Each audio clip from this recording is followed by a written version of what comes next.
Bwana, kwenye jukwaa hili nataka nitumie muda huu kumzungumzia kiungo mkabaji mpya wa klabu ya Young Africans, Mohamed Damaro Kamara, raia wa Tanzania, mzaliwa wa Guinea mwenye umri wa miaka 23, ambaye amejiunga na klabu hiyo akiwa anatokea katika klabu ya Singida Black Stars. Sasa nitavunja sifa za Mohamed Damaro katika maeneo makuu takriban kama matatu hivi, tuweze kuona kwa kiasi gani huyu mchezaji anakwenda kuleta tofauti kubwa kwenye eneo la kiungo cha ulinzi ama kiungo cha chini kwenye klabu ya Young Africans. Kwanza kabisa, miongoni mwa sifa moja kubwa kwa wale ambao wamebahatika kumuona Mohamed Damaro msimu uliopita kwa kiasi kikubwa sana akipata nafasi tofauti na msimu huu kwenye kikosi cha Singida, watakuwa wanakubaliana na mimi ama watatambua kwamba miongoni mwa viungo wagumu sana kucheza dhidi yao ni Mohamed Damaro. Inawezekana haijapatikana nafasi ya viungo wengi kwenye ligi kuu ya Tanzania kuulizwa hili swali, lakini better best believe kwa ninachokiona na kwa kile ambacho wasifu wake unaeleza, huyu ni miongoni mwa viungo wagumu sana kucheza dhidi yao. Yaani ni aina ya wale viungo ambao ukijua kabisa unakwenda kucheza dhidi yao, unajua siku hiyo una mechi. Yaani una mechi na ni highly unlikely utawin battle zako nyingi dhidi ya Mohamed Damaro. Inawezekana labda overall mkawa na better result, inawezekana labda mkashinda hiyo mechi, labda mkapata matokeo mnayoyataka, lakini kwenye eneo la kiungo specifically kwenye ile midfield battle, sio viungo wengi nchi hii ambao wanaweza kukutana na Mohamed Damaro alafu wakasema wao walikuwa na much better game kuliko yeye. Hiyo ni sifa moja kubwa ya Mohamed Damaro. Mohamed Damaro ana urefu wa futi 6 inchi 2, ni a powerhouse. Ni mtu ambaye ukikutana naye kwenye eneo la kiungo yuko very physical. Yaani kumtoa njiani Mohamed Damaro ni literally impossible honestly. Kwa level ya viungo ambao tunawafahamu na kuwaona kwenye ligi kuu, kwenda kwenye ana kwa ana na mtu kama Mohamed Damaro, literally kumtoa kwenye njia ama kuishinda hiyo physical battle ni kitu ambacho ni almost hakiwezekani obviously. Yaani ukifanikiwa it's a rare moment kwa sababu mwili wake umetengenezwa hivyo. Ni mtu ambaye ana miraba 4, ni mtu ambaye ana urefu wa futi 6 inchi 2. Hilo ni eneo lake kwa sababu huyu ni kiungo wa chini, kiungo wa ulinzi. Hayo ndio maeneo yake Mohamed Damaro. Katika maeneo mengine ambayo metrics za Mohamed Damaro zinaridhisha kwa kiasi kikubwa sana ni kwenye upande wa kupiga pasi. Mohamed Damaro kiasili ni kiungo wa ulinzi, lakini wastani wake wa kupiga pasi zenye usahihi ni mkubwa sana. Takwimu zinaonyesha kwamba takriban 78% ya pasi zake Mohamed Damaro, iwe ni fupi iwe ni ndefu, zina usahihi wa kufika. Kwa kiungo wa ulinzi, hiyo ni metric nzuri. Huu ni mrejesho mzuri kwa mtu ambaye tunamtambua kama kiungo wa ulinzi, mtu ambaye ana majukumu yake mama ni kupasua mashambulizi, ni kuharibu mipango ya wapinzani. Kuwa na mrejesho wa takriban 78% kwenye pasi ambazo zimekamilika kwenye range zote fupi na ndefu ni mrejesho mzuri sana. Kwa hiyo unachokuja kukigundua pia kuhusu Mohamed Damaro ni kwamba kumbe mguuni pia mali ipo. Na ndio maana hata kwao huko Guinea alikozaliwa, uraia ni wa hapa, huko alikozaliwa Guinea, katika klabu yake ya kwanza kabisa ya Milo alikuwa anatambulika kama Luka Modric. Luka Modric ilikuja kwa sababu ya uwezo wake wa kiufundi mguuni, uwezo wake wa kuziona pasi za karibu, uwezo wake wa kuziona pasi za mbali. Then on top of hapo ni extremely hard kuchukua mpira kutoka kwa Mohamed Damaro.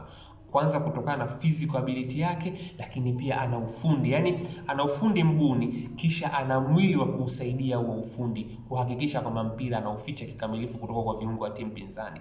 Kwa hiyo uwezo wake wa kupiga pasi ni mzuri. Ukitoa hapo, ni mtu ambaye anaweza pia kudribble vizuri. Yaani kuchanja mbuga na kupita katikati ya watu sio shida za Mohamed Damaro, kwa sababu of course ana mwili ambao unaweza kumruhusu kufanya hivyo. Ana matunzo mazuri ya mpira mguuni kutokana na ufundi wake. Then ana mwili ambao unaweza kumsapoti kutembea na kuhama na ule mpira kutoka eneo moja kwenda eneo jingine kwa kudribble na kupasua mistari ya wapinzani ambao wanakuwa wanakutana, kesi ya Singida msimu uliopita. Kwa hiyo ana dribbling stats ambazo ni nzuri, ni pasa mzuri wa mpira, technically yuko vizuri, sifa ambazo sio viungo wengi wa ulinzi wanakupa. Kwa hiyo hiyo ni sifa ya pili. Mwanzo nilibainisha kuhusu physicality yake. Hapa nimebainisha kuhusu ufundi wake. Lakini cha tatu na cha mwisho ambacho kina stand out kuhusu Mohamed Damaro ni kwenye uwezo wake wa asili sasa kama kiungo mkabaji wa kuweza kunusa hatari. Mohamed Damaro sio kiungo mkabaji ambaye anasubiri mpaka hatari imfikie ndipo aweze kushughulika nayo.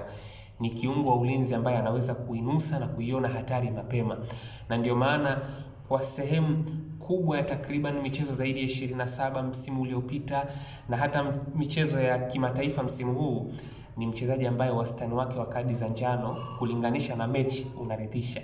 Takwimu zinaonyesha kwamba anapata kadi ya njano moja kila baada ya mechi 4 mpaka mechi 5. Kwa sehemu kubwa ya msimu uliopita na hata huko alikokuwa kabla ya Singida, takwimu zinaonyesha ni mchezaji wa sampuli hiyo, kwa maana sio kiungo wa ulinzi ambaye yuko reckless. Yani yule ni kiungo wa ulinzi ambaye mnajua kabisa mkiwa naye mko salama kwa mambo mawili. Mko salama kutokana na uwezo wake wa kurudisha mpira kwenye himaya ya timu yake, lakini pia mko salama kwa sababu hachukui unnecessary risk ambazo zinaweza kuweka hatarini pengine kucheza mkiwa pungufu kila hapa na pale. Kwa hiyo ni kiungo wa ulinzi ambaye unaweza kusema ni msafi kwenye majukumu yake ya msingi. Kwa hiyo huyo bwana ndio Mohamed Damaro Kamara. Nafikiri kuna ambao walikuwa wanamuona huko alikokuwa Singida, lakini kuna ambao hawakumuona kwa undani zaidi. Lakini ukiniuliza mimi, probably ndio mchezaji bora katika kikosi cha Singida overall. Ukitoa ule nusu msimu ambao Soa alikuja kujiunga na Singida, nikiamua kuchukua muktadha wa msimu mzima uliopita wa 24-25, kwangu mimi probably ndio the best player katika kile kikosi. Na hiyo inapaswa ikwambie kitu, kwa sababu Singida ni timu ambayo imekuwa ina utaratibu kusajili wachezaji wengi sana wazuri. Tena kwa mtu ambaye hana namba kubwa kwenye magoli na assist, ana goli moja assist moja msimu uliopita, mimi kusema hivi inapaswa kuonyesha ni kwa kiasi gani huyu ni mchezaji ambaye ni mzuri kweli kweli. Kwa uwezo wa Mohamed Damaro, bila kuwakosea heshima Singida, huyu alikuwa anapaswa kuwa ni mchezaji ambaye anacheza kwenye klabu ambazo zina uhakika wa kushindania mataji makubwa kila msimu, bila kuwakosea heshima Singida. He's that good. Yani ni mchezaji mwenye kariba kubwa, ni mchezaji mwenye uwezo mkubwa kwenye eneo lake, lakini ambaye alikuwa anacheza kwenye klabu ambayo ni challenges. Of course Singida ni watu ambao wana challenge top 4 na vitu kama hivyo, labda nafasi ya 3 ni maeneo ambayo labda wanaweza wakawa wanajaribu kuwa wana target kwenye malengo yao ya msimu, lakini Mohamed Damaro ni zaidi ya hapo. Yani kwa uwezo tu alionao Mohamed Damaro, possibly anaweza kuwa ni kiungo bora zaidi wa ulinzi kwenye ligi yetu. Wapo watu ambao walikuwa wanatengeneza vikosi vya ligi kuu msimu uliopita ambao mimi nawafahamu, wengine ni wachambuzi wakubwa, walikuwa wanaliweka jina la Mohamed Damaro. Kwa hiyo inapaswa kuonyesha kwamba level ya Mohamed Damaro iko hapo, yani kwamba akiwa kabisa kwenye ubora wake Mohamed Damaro, na kwenye mazingira ya club kama Young Africans ambako kuna quality players wengi zaidi, probably level yao inaweza ikawa a bit higher kuliko Singida. Hakuna shaka kwamba anaweza kwenda kutoa kilicho bora zaidi. Na hata alipokuwa Singida, arguably alikuwa pengine the best defensive midfielder msimu uliopita. Mashabiki wa Young Africans wanapaswa kufahamu kwamba wanakwenda kupata the best in class kwenye ligi yetu kwenye upande wa kiungo wa chini. Mohamed Damaro Kamara kwenye ubora wake arguably ndio kiungo bora wa ukabaji kwenye ligi yetu, na ametua kwenye viungo vya Young Africans pale Jangwani.